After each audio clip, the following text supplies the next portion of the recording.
Good to have you here. Thank you, Ruben. Again, Thank you for having me. That's a long time. Thank you, sir. Thank you, sir. Thank you for joining us. Except that we don't have a woman today. When they want to face me with these two tough men. Thank you for having me. It's good to have you here. Well, you called for suspension of campaign activities, and you provided the lead in that regard. And you visited some parts of the country, Anambra East, Anambra West. Okay, what has been your experience? And what do you say to the allegation by some of your critics that you have been given only, is it 24 or 12 loaves of bread? And that you have been stingy in providing support? Can you tell us how many loaves of bread that you provided and what your experience has been, on your tours? Ruben, thank God we're able to laugh today. I can tell you what Nigeria is going today in terms of this flooding is far, far more devastating than it seems. For those of us who haven't experienced it. Ruben, I was part of the 2012 flooding. This is far more than 2012. You can even see it in death. In 2012, about 300 and something people died. And of course, the lands and everything that have been devastated, this is far worse. It's huge. The entire Bayelsa, for example, apart from maybe government house and a few facilities, is under the water. Similar situation in some parts of Delta, in some parts of rivers, in some parts, you can go on and on and on. Over 2,000 homes are under the water. And of course, millions of people are displaced, and their IDP camps, and of course, children out of school, is something you cannot imagine. And everything. So for me, I don't even think it's not just stopping campaign. What I saw is far more than I can imagine. In terms of donation or bread, providing bread, I've never provided any food, be it one bread to anything. Whatever you must have seen is what people brought on their own to where I visited. What I've known is to ask those who are involved or areas where I've went, I've asked the state or anybody that is coordinating them to give me a bank account so I can help. But what I found in some of the IDP camps is that when I was going around and talking to the people who are there, they will tell you that they don't even have 1 naira. So what I've done immediately, I say, okay, how many people are here? And they will say there are 2,000 or 3,000, as the case may be. I can say, okay, why don't you give them this 2 million or 3 million, 5 million, so they can just share so that people can have, even if it's 1 naira. Some of them were begging me, sir, give us 100 naira. So we can also, because the government are struggling to feed them, but nobody is giving them even 1 naira. So I'm going to contribute. Ruben, I've been involved in this type of service far before I became governor. And you know yourself very well that in 2012, I came to Jonathan and said I was going to Haiti when they had earthquake, and he said, what are you going here to do? I said, that's what I've done all my life, that I and my family have been involved in such situations all over the world.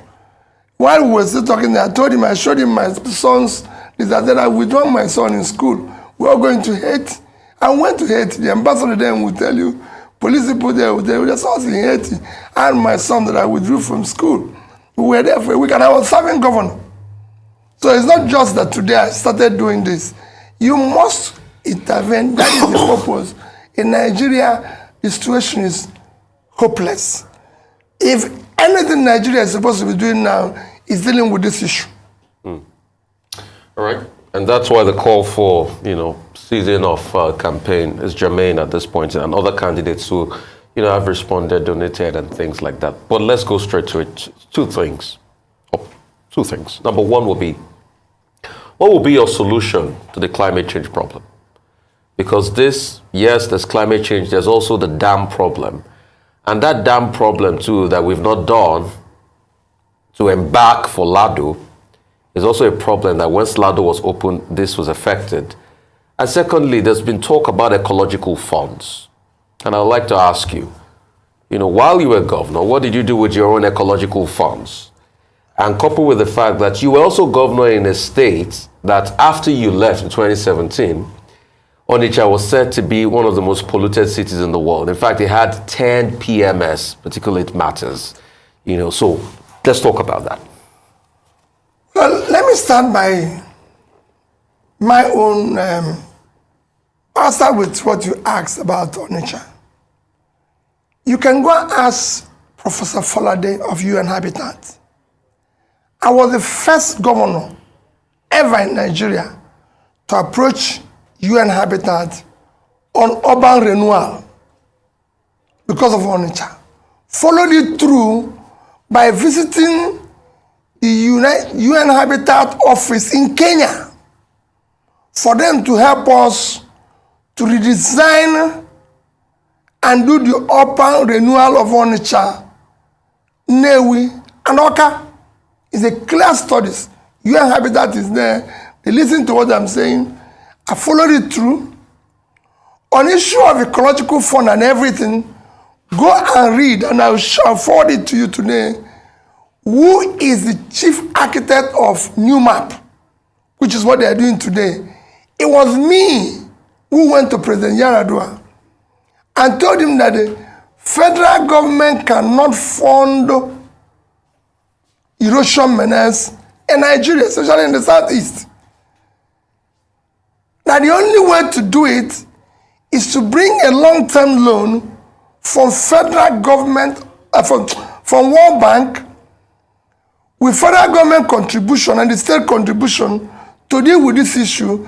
That was how New Map was designed. Between me, John Ode, the governors of the Southeast, the New Map you're seeing today, and I'll show you the records. So that I've been involved in all this. I've always believed, yes, there might be, somebody can say, oh, your house is still very dirty, but they don't know how you met it and what you have been able to clean. But like I said, go and verify these two things I said today. My involvement with UN Habitat, how we went to Kenya, who was the first governor to do this. Go and look at the records of the New Map. I'll show you later from the ministry, signed by John Ode. You see my contribution to the New Map, which is what everybody is using today to be able to fight the ecological fund and everything. And what will I do in terms of this menace to stop this flooding? There's a combination of so many things that you need to do. You're talking about the issue of on dam. We short of the issue, even the minister said it's rainfall, it's not the dam issue.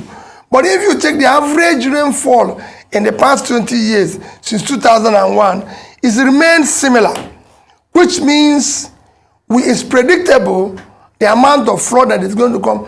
But the issue is that you have refused to dredge your rivers. You need to dredge River Benue, you need to dredge River Niger. If you do River Niger and from Barrow in Niger State down to the Atlantic Ocean and everything, so your water is filtered. So you find out that there's no ability to hold drainage, and of course the tributaries and everything is part of what is causing this menace. And the rivers are no longer contributing to your economic growth as it should be, because you've not done anything. And we find a lot of contracts. Several contracts have been awarded to this dredge, which nobody knows where it is or what has happened to it. These are things you need to do to be able to contain this. We have these two rivers put together. For example, if we do this, we'll be able, from one of the studies, even at the said to me recently, and Austin Navarro showed me, it will be able to contribute what River Nile is contributing to Egypt. And River Nile is about I think it's 6,650 kilometers long. I'll verify. You know, if you look at it, I'm sure Niger, I think, is about 4,000 plus, and River Benue is about 1,400. These two put together is at least 1,000 short of the length of River Nile. Nile is 6,650 kilometers. So you can see it. And Niger, I think, is 4,184, something like that. So if you combine these two, that's up to River Nile. If Egypt can keep Nile, dredging it, desilting it, making it work, contributing to the economy and everything, tourism and everything, why can't we do this over several years? So these are things we need to do. You know, these are things where I will start ensuring that if we award the contract, we're not going to do it overnight, that at least it is working. If we have been doing it, if you drive in the dry season over River Niger, which I drive every day, you could see that you can even walk on the river. So it's something that is solvable.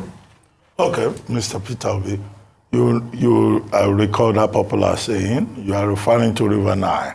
They say no Nile, no Egypt. That's how strategic. That's what it should be. No Niger, no Benue. But I want to ask you, before you joined us, we were talking about the manifesto of the All Progressives Congress and Asiwaju Bola Ahmed Tinubu. And I made a comment that all of you presidential candidates, you say the same things. Security, economy, I will build infrastructure, I will create jobs. No, we are not dumb. We know, everybody's just saying the same thing all over the place.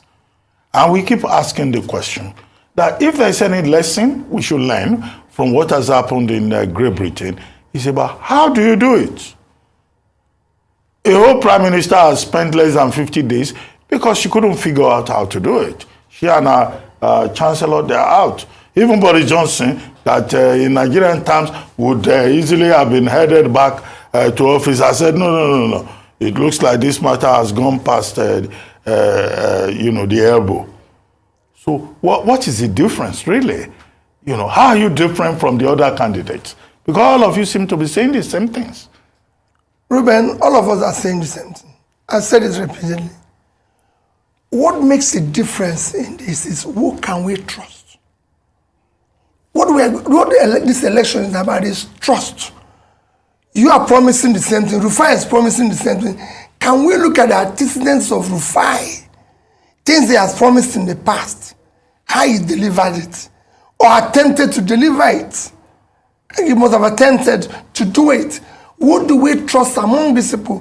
Who among these people can we say have the character, the competence, the capacity, the commitment to at least do what he or she is saying? That is what differentiates us. It's not people are promised in the past. We've had promises that our dollar was going to be 1 to 1. Now we are almost 800 to 1, and nobody is saying anything. We've had promises where we are told agriculture is going to be this. The things I'm promising, and that is why, Ruben, I keep saying, we do not need, all these fanciful, very good-looking manifestos or documents that are written. Let the people come and talk. You mentioned about Britain. What when resolved is not because what he promised he cannot deliver. Unhonorably, he pack a suitcase and everything go out because you cannot deliver what you promised. Everything fell apart. And they're not looking at her background. So within a few years, Britain have had Boris Johnson, who is a Turkish descent. They've had somebody from British descent. They're not going to have somebody from Indian descent. They're not asking about their background. They're not asking about what they go. They're asking about their competence, their capacity, what they can do. What this man promised. I was speaking to a colleague of mine yesterday when this started. Because, of course, you know it yourself, and you've Googled, you are an alumni of Oxford, you Google now, they will show you. I was speaking to somebody that I'm very close to yesterday in the UK. And I said, what do you think? He said, listen, as far as we are concerned, we don't care if the man is a Nigerian or Ghanaian or anything. We want to save Britain. We care about the future of Britain. We care about our economy. We care about this. If it's Nigerian and they'll be talking about his ethnicity, about his religion, about his this and everything, or whether he has a glossy manifesto and everything, like you said, come and tell us what you do, how you do it. And don't come and tell us through a spokesperson, because this is the only place people are campaigning through people. It doesn't happen anywhere. Obama will come and say what you say. Sunak will soon start telling people what he will say. Everybody is talking with his mouth, so people can take note. Here they will bring spokesperson who will come and say, then when they go in, they said, it wasn't me who said it, it was my party who said it, it was this. Okay. I want people to face, like I come to you. Let people come. Ruben, whatever I say, tape it. If I go and I cannot do it, I go home like Liz Truss. Nobody's name is president or governor or anything. Okay. But the manifesto is a social contract. Even this Sunak you're talking about, UK and everybody, if I go to Labour Party or Conservative Party's website now, I will see, the first thing I will see there is their manifesto and how they're going to do it. We can check it. We can go to the party's website now. So why is it that you have not given us yet your manifesto as a social contract? You get it. Secondly, you get it. Secondly, something happened recently that a lot of people say we must ask you. Your vice presidential candidate said on a TV interview that the fact that there was a massacre is debatable. What do you say as regards that after Lagos Panel of Inquiry released a report to that effect? Well, you know, I've Rufai, I didn't even listen to that. Maybe I'll go back and listen to it. I must tell you, I didn't listen to it. I'm just hearing it for the first time and everything. And for me, there are things that we need to probably open up tomorrow and look into. I can assure you, I've always said, in my reconciliation, we must go back to certain things and be able to open it up. Apologize to people because things were done wrongly. There's so many things that we need to apologize for in this country. So is it fair for your vice presidential candidate to apologize to Nigerians it is me. For saying that? It is me, I'm the president. Okay, so you want to apologize on behalf of your vice president? No, I'm not apologizing. I said there's so many things. I will apologize. I will apologize to Niger Delta people, the way they've been treated. Where you can say, the first place we found oil in Nigeria, you can't go there today. You can't live there today. There's so many things to apologize here if we're going to move forward. And I'm going to do that. And I did it. When I returned school to the churches, I called the church owners. I said, on behalf of this state, we did something wrong to have taken you as assets. Please, I apologize. Help us to build a good education facility and let's manage it. And within 1, 2, 3 years, we were number one. So there's things to apologize. What's your read on NSAS? Were people killed? Because if your vice president says debate, were people for me, killed? Was there a massacre? I said I'll deal with that issue and I can deal with it when I come in. Mr. Obi, just what? I need to come in here. I want to ask you. Yeah. Somebody just sent me a text message. He or she is asking, are you saying that if Nigerians vote for you and you don't perform, you will resign, as Liz Truss has done? That's what the person asked. But my own question is this. Over the weekend, Farouk Perogi, and it's not alone, I also shared that view, that many of your supporters, the people who call themselves obedient, that they are very rude, callous, mean, they abuse people, they make enemies for you, including even persons who are your friends. Ruben, they go on Twitter particularly, and they are perpetually demarketing you by abusing people. Ruben, I've answered this several times. No, well, over the weekend. I think Farouk Perogi wrote a piece on it. I agree, Ruben, I've answered this several times. One, there's infiltration among my people, by opponents. There are all those who believe in me, who are angry. You know, when people are angry, they do other things. What I say to people is, Can you focus? Ruben, I went to a man's house and I was kept. I was a governor outside his door for 4 hours. If you ask Senator Ayogweze, they will tell you the story I'm telling you. Yes, I know Senator Ayogweze. Ayogweze said to me, Peter, are you governor? I said yes. Until that man comes out and I know he's aware I'm here, I will not take it on the man of what his people are doing to me. And when he came out, he was apologetic. I'm Peter Obi, who is campaigning, who wants to be president. But they are trying to say that the behaviors of my people is exactly what you, Peter Obi, is going to do. Ruben, you know me. I've been in government. I've served people faithfully in the most humble manner. Ruben, I've never raised my voice on anybody. So you cannot go and say, oh, Peter, because even your son or your daughter shouts at people, that is you, Peter. Yes, I'm telling them, please. But some of them are angry. Some of them are people who are out of school for the past 10 years without job. Some of them are this. You cannot control their anger. All I can do is to appeal. But to say to you, because of what these people are doing, yeah, well, let's follow these people who have not provided light for the past 20 years, who have been stealing our money for the past 20 years, who have brought us where we are today. The alternative is no. Okay. Let's still talk about security issues. I'll ask 2 questions. One will still be on NSAS. There was something called Akuzu SARS. I'd like you to speak on that. Secondly, the one that there were police officers that were alleged to have killed people, that they said killed people in Anambra State then. That case has been on, and it's been on the front burner for a while. Secondly, recently today, the Americans issued an alert as regards insecurity, threats of terrorist attacks and the likes. If you were Commander-in-Chief, give us step by step of how you would respond to an alert as issued by the Americans just yesterday. Rufai, even with a gun on my head, I can't give you detail of what I'm going to do with issue of security. But I'm going to be Commander-in-Chief. I'll deal with it decisively. I can't tell you how I'm going to deal with it, because if I tell you, it won't work.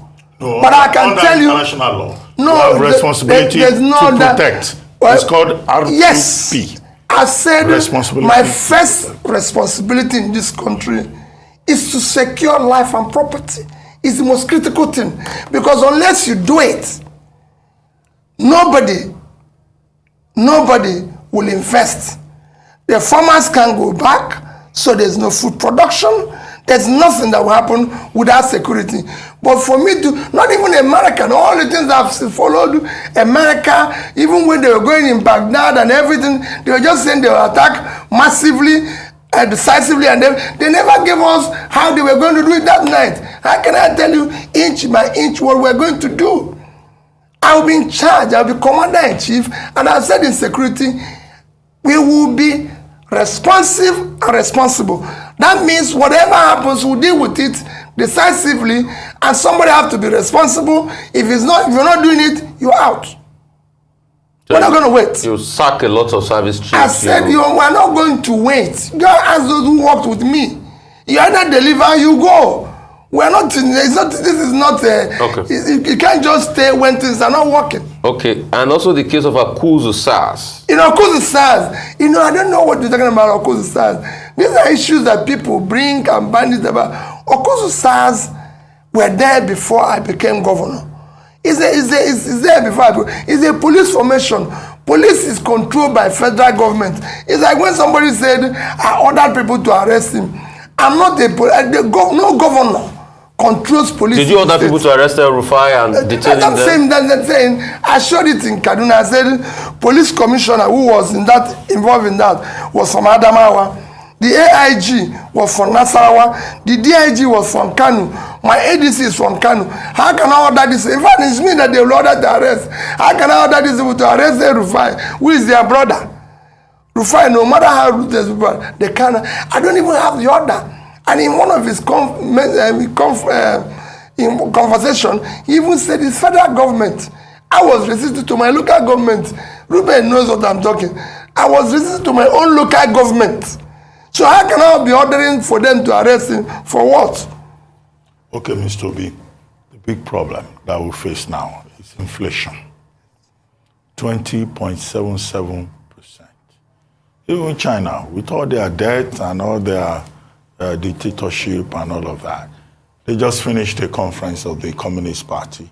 They've been able to record some growth against all expectations. If we were to become the president of Nigeria, what are you going to do about this phenomenon that I refer to as a pandemic of empty pockets? Because some of us, we are suffering from it. Between 2015 to 2022 now, we are facing the pandemic of empty pockets. To even maintain girlfriends for people who have girlfriends, not wives, it's a problem. Maybe you have an experience in that regard that you want to share with us. Ruben, I'm happily married and maintaining my wife is becoming a difficult. So another one would be too much. I'm just happy with my wife. Okay, no problem. But just pulling your legs. But let me tell you, Ruben. I've said that the issue we need to deal with, if you're going to deal with the issue of inflation and issue of rising exchange, you must deal with two issues: physical rascality and production. If you deal with these two issues, you start bringing down your inflation. Today, your food inflation is 23%. With this flood, quote me, it is going to be far worse. These are issues you need to deal. If I have time, I will explain to you how you're going to deal with this issue. That was why I said that the country is not productive. You must move it from consumption to production. Other countries have done it. The studies are there, and you can do it. And in doing that, you increase your GDP per capita and everything. So how do we make this country productive? What do we need to do? First is that you have to feed yourself. We're not feeding ourselves. If countries like India, as large as they are, can feed themselves, India today is self-sufficient in food production. Ruben, I was in England when India could not feed itself. In fact, they were rationing food. Today, India is self-sufficient in food production. Pakistan has achieved self-sufficiency in rice production. So is Vietnam. Vietnam has become an exporter. India has actually become an exporter of agricultural products. As large as they are, 1.4 billion people. And as I said, that the greatest assets of this country is the vast uncultivated land we have in the north. Ruben, today, in Naira terms, our GDP is about 180 trillion. In Naira terms, that's in December. In Naira terms. And food components of this, call it agricultural component of this, is about 41.8 trillion, which is about 23% of the component. And we are this where we are. If you decide today, our population is about, call it between 200 and 220. Ruben, if you use an average of feeding of 220 people at 1,000 per day, 1,000 per day, annually you're going to have about 80 trillion. If you have 80 trillion today, you've almost doubled your GDP contribution from agricultural. If you can feed yourself, you've almost doubled your GDP contribution from that sector, because you are now having about 38.5 more, about 90% or thereabout, in terms of your GDP growth from that sector. So if you add the extra you're going to move your GDP by almost 20% from 180 to about 218 or something like that. Look at it, with all the other things that are going to come with it. If we're able to export, one is that if you do this, Ruben, you're going to bring down the food inflation. You're going to create more jobs. We need about 7 million tons of rice today. We are producing about half of it. With this flooding, like I said, it's going to get worse. Imagine if we can double our rice production today, if we can triple it, which is doable. Because when I say it's doable, India is 1.4 billion living on 3.2 million land size.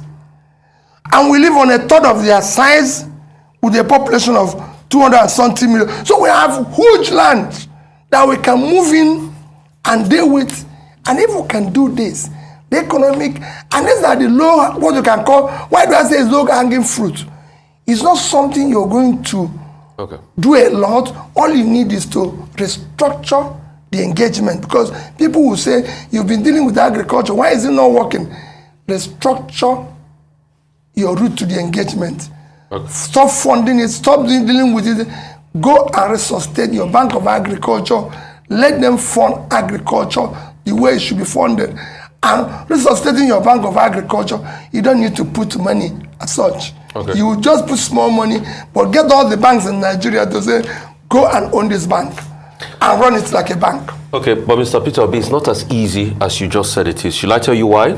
It's as easy as that. Shall I tell you why it's not easy? Because what it will mean is that you need to buy more guns to fight the bandits that doesn't make people farm on the farmland, to fight the bandits that killed 100 farmers in Zabamari, to fight the legacy issues of infrastructure that would inhibit production.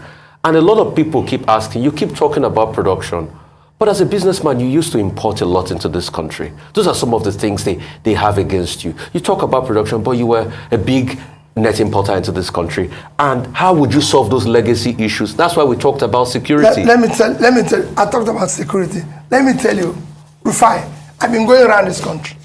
I visited 5 prisons. And those in the prisons know I came to talk to them. And I can invite you to go to one with me. I've sat down with, where I go into a prison, and there were, Ruben, 1,000 persons. And I interviewed 100. Why were you involved in kidnapping? I have no job. Why were you involved in I have no this? Why were you in kidnapping? I have no. And he said to them, so how much were you paid in last operation? Rufai, you won't believe it. 30,000, 25,000, 100,000. What it then shows that if these people can have steady income of 50,000, they won't be involved in that. The more you put people out of poverty, I said it repeatedly, the more you reduce criminality. We have these things in Brazil. I can show you countries where it's been practiced. All these agitations and criminality, we're all over the place in Brazil. Until Brazil decides to do what I'm telling you now, investing in these people. So in doing this thing I'm going to do, you're going to reduce this criminality, because they will be part of the farmers that will be earning income. Today, bandits are taking eight local governments in Niger State. I can tell you, if you put money in the fatherland of Niger State today, you reduce them by 50%. Because they find something they are doing that will give them money. What else do they want? You talked about Brazil, so are you going to do social investment? Because it's Bolsa Familia social investment that brought people out of poverty in Brazil. I will do a combination of everything. There's a combination of everything. You're not going to do one straight thing. It's a combination of everything that will say, we're going to pull this people out of poverty, because the more we do it, so we deal with those legacy issues. On the issue of what my importation is, let me tell you, what I did, and it's not just what I did, and I always refer to Ruben, because you know I've known Ruben for about 30 years. So go and ask anybody what my business is. And that's what I even study. If you go and read what I studied in Harvard, is market to market management. I'm marketing. I'm a distributor. And go and ask Coca-Cola that in Nigeria. Ask other people. At the time I was in business, I was one of their biggest distributors. It's like saying Walmart. Walmart today sells goods from Vietnam, India, this. They don't manufacture. My job is not I invested in manufacturing companies, but my job is distribution. So I distribute. When I was doing business, I was selling less than a quarter, 25% of what I sell are imported goods. The rest are manufactured goods. It's a mixture. So if you go into supermarket, you see local products, you see this and everything, and I was productive. What is killing Nigeria today is wealth without enterprise. I was employing people. I was doing business. If you ask the chairman, I used to supply him even for newsprint, to drinks, to everything. So I was doing something. I wasn't supplying Ruben because he didn't want to buy from me there. By chairman, you mean Prince Nduka? Yes. Okay, fine. He's chairman of the Arise Group. Well, we are still really, we were busy doing. But let me ask you this. Yes. You say you will restructure the engagement, you will resuscitate the Bank of Agriculture, yes, and all of that. But when you were the is it the Arewa Joint Committee meeting? Yes. You were telling your audience that, look, the North has vast land assets. That's it. And that we need to, invest in it. Leverage on that. Yes. So what are these land assets that you talk about? Considering the fact that the North at the moment, from Borno to the Middle Belt, bandits and terrorists have taken over, and that is not going to disappear. Because there are people who say that this administration has not been able to address that challenge. How are you going to address that challenge? I've said it. I'm going to say the same thing. There's no way. The reason for, if you study, out of the 10 poorest states in Nigeria, 9 is in the north. You have to ask yourself, what is fueling this banditry? It's attributed to a lot of things, but the major one is poverty. Ruben, the more you put people out of poverty, even Jamaica, a country like Jamaica use sports. There's a variety of things you can do in this country that are low-hanging, even sports. We have a lot of, if you put small money in sports today and train our youth who are eager to do all sorts of sports, you're going to start reducing criminality. They found out people who are doing small footballing and everything all over the world today earn more money than states in Nigeria earn, if not near that. So we need to start investing in ICT, in technology, in everything, in entertainment. There's so many things we can do to start pulling these people out of poverty. The more we do it, but why do I say about agriculture? Ruben, I've shown you, if we can feed ourselves today, and export a little bit of agriculture, I'm not even saying just that we're feeding ourselves and we export a little bit of it, Ruben, you're going to earn foreign income. One, you're going to bring down your inflation, like I said before, and you stabilize your rate of exchange. If you export today, bring in physical rascality, running on it, and reduce it, I can assure you Naira will not be more than 500 Naira. Okay, so let's talk about the economy. Nigeria has a revenue problem. We're not collecting a lot of taxes and all of that. Most of our revenue, governmental revenue, comes from crude oil. How would you diversify governmental revenue? Because before now, it wasn't the case. How would you make multiple revenue sources for governmental revenue? And that's why you see that now, as we speak now, we're just living on FIRS taxation money because crude oil and NNPC is not remitting anything. Secondly, for us to be able to industrialize and do all of this, we need power, we need energy. You went to Egypt recently, you've lost transmission, production, transmission of power, distribution, and all the value chains of power. What is your plan? You can see that's why we need a manifesto, because all these things are not just things you say with mouth. You need to write them on paper so we see. I won't even, let me tell you, yes, I'll give you a manifesto. But there's no better manifesto than what I'm telling you with my mouth now, because You can know, record people it. used to forget. No, they won't forget. It's that one that will show. You know, these days, once you say anything 5 years ago, before you say hello now, even in my house, so when I'm talking now, my children will say that, can we put this thing on tape? So when I say tomorrow, oh, we're not going to, these holidays, maybe you post, Dad, you told us that in June, everybody's going to go to this place. They will remind me immediately. They said, this, I said, okay, I promise holidays, let's postpone it. It's not even difficult to have family meeting with a lot of problems, because they will tape it and wait for you. Talk less of this.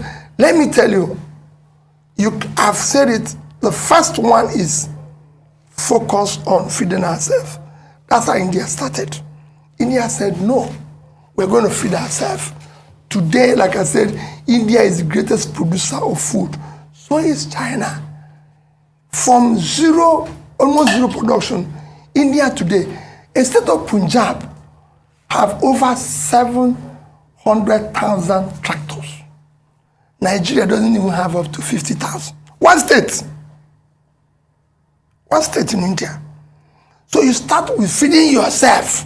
So you're sure at least you can eat. That is a basis.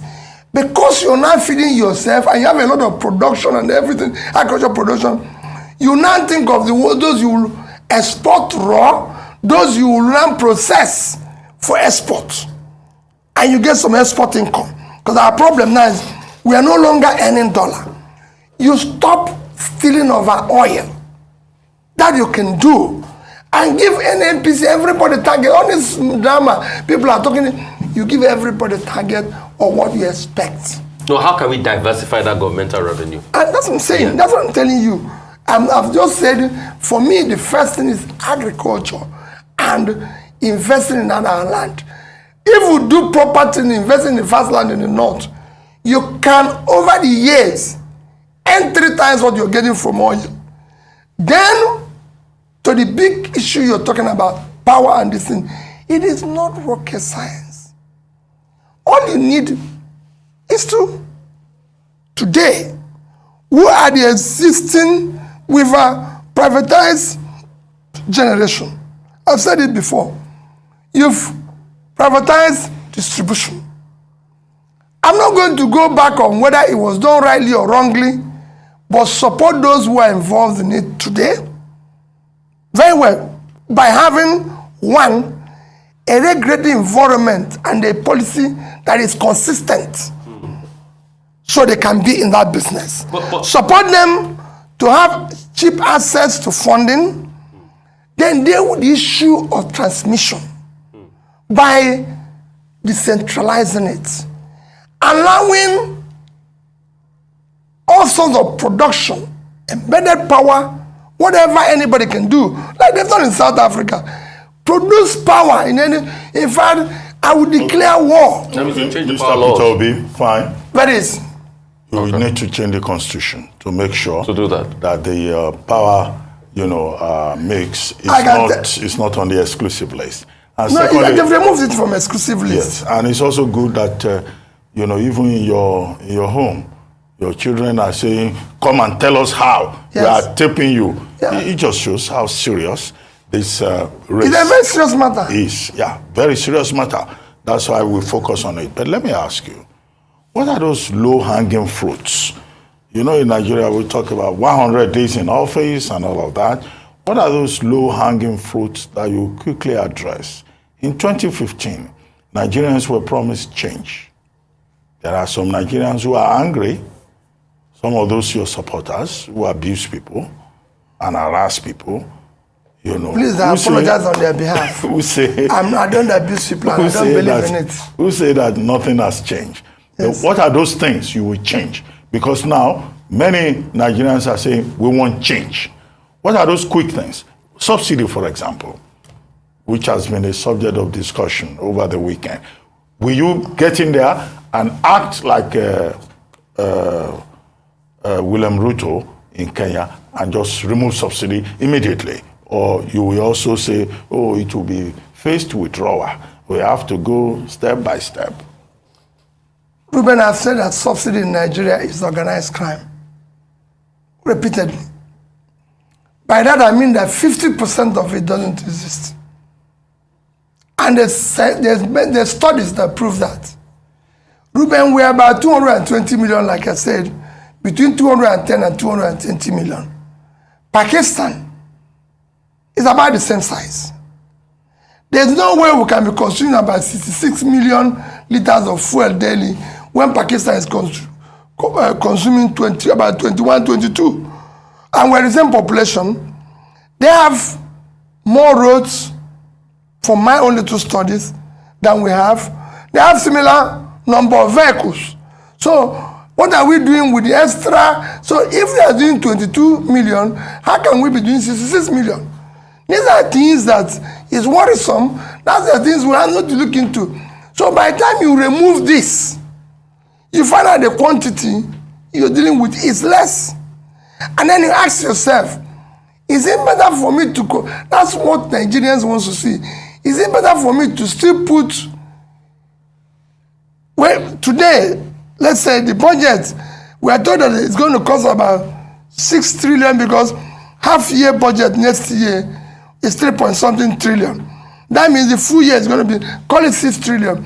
So by the time you remove out of that 6 trillion, you remove maybe 3. The question now will be, is it better to put the remaining into subsidy or put it in this agricultural product that I'm talking, or put it in, there must be an alternative. The remover, Ruto is not just going to say, I'm going to remove it. If you remove it, there must be something you're going to replace that will help the economy.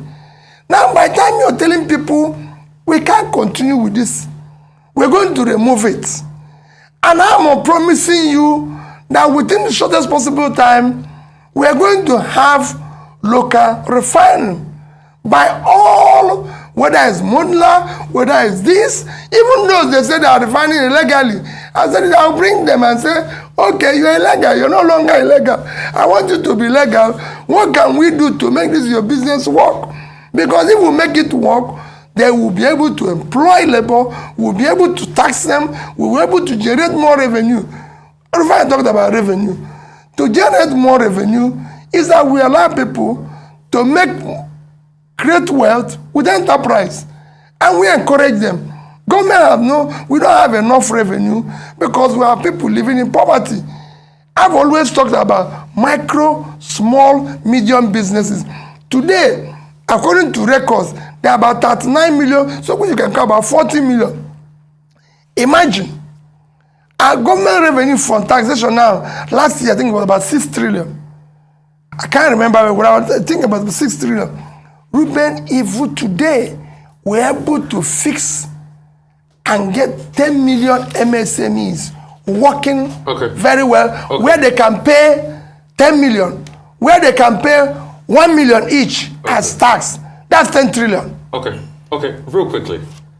But you're doing all of this and you're running on Labour Party and you know Labour's view that subsidies should not be removed. No, it's not their view. Their view is that you have to explain the other benefits. Okay. They don't want it removed because people have seen things removed and nothing came from it. People have seen privatization, and nothing came from it. Okay, so they want honesty. So real quickly, the two questions I'd like to ask you real quickly is, we're talking about how to make government revenue quickly. Agriculture you talked about is not, is not easy turnaround. And disclaimer here, I've got a degree in animal physiology, so I know the agric value chain. I can tell you that. Okay. You have over 50% post-harvest losses.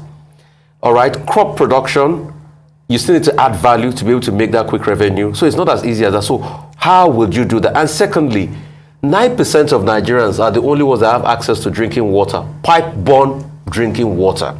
Water is still a big problem in Nigeria. Only 80 million people out of a population of over 200 million have access to pipe-borne water. What would you do as regards that? They tried to push a water bill recently. A lot of people reported it. We need to get a definitive answer on drinking water. Most Nigerians can't open their tap and drink pipe-borne water.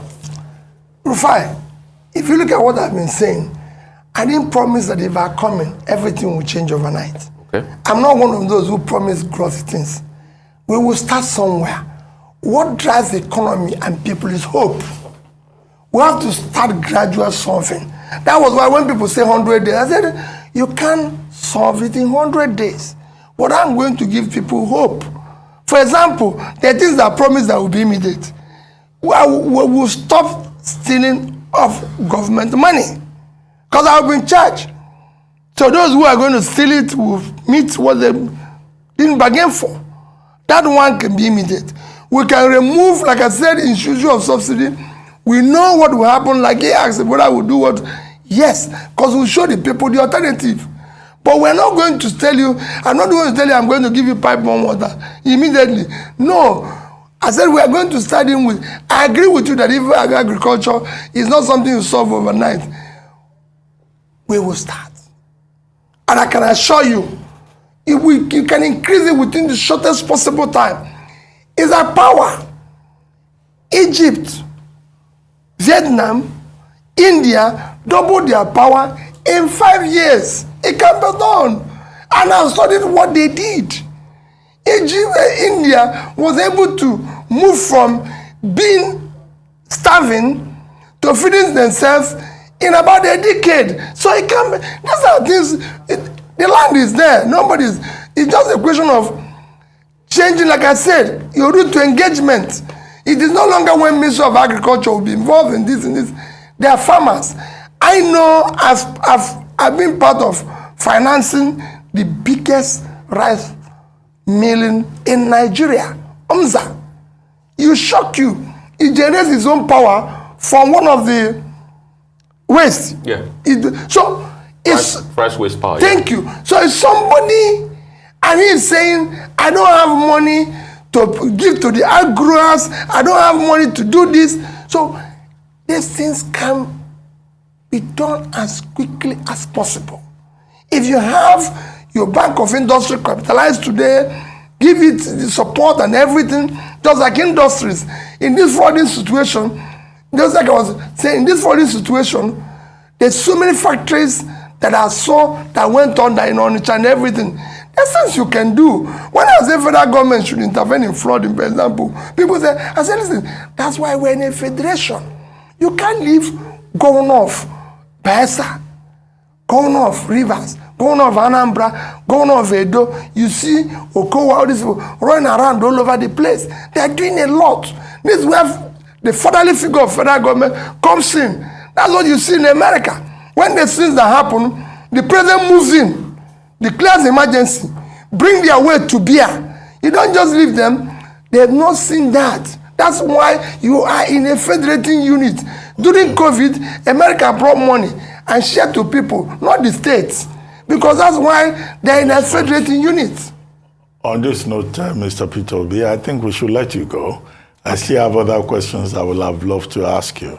Maybe we'll discuss security it privately. And other issues. But I hope that other candidates of the other political parties will make themselves available as Mr. Peter Obi continues to make himself available to us for interrogation. We have spoken on this channel with the candidate of the People's Democratic Party, Atiku Abubakar. We are hoping that someday the candidate of the All Progressives Congress, Asiwaju Bola Ahmed Tinubu, will also make himself available. We are also, we have also spoken with the candidate of the Social Democratic Party. This is an open platform. Please come and let's interrogate you on behalf of Nigerians and everyone that is interested in the future of Nigeria. Nobody should run away from engaging with Nigerians. Thank you very much, Mr. Peter Obi, for joining us. Thank you for having me. Will you be attending the debate on the 15th of November?